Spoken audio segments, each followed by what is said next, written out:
जय गजानन जय माताजी। આવતીકાલથી 16 શ્રાદ્ધ શરૂ થાય છે। પિતૃઓના આશીર્વાદ પ્રાપ્ત કરવા માટેના આ શ્રાદ્ધના 16 દિવસો ઉત્તમમાં ઉત્તમ ગણવામાં આવ્યા છે।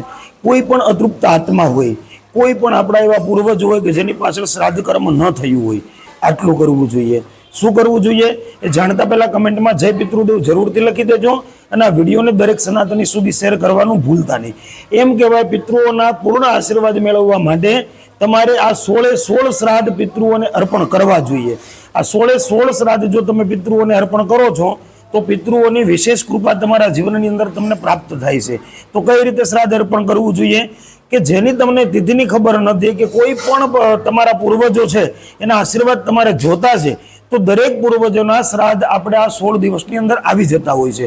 તો રોજે તમારે રોટલી અને ખીર બનાવીને તમારે સમસ્ત પિતૃઓનું સ્મરણ કરીને શ્રાદ્ધ નાખવું જોઈએ, જેના કારણે પિતૃઓની અસીમ કૃપા પ્રાપ્ત થાય છે। આ 16 શ્રાદ્ધ નાખવાથી વિશેષ કૃપા પિતૃની આપણને જરૂરથી થાય છે। જય ગજાનન, જય માતાજી।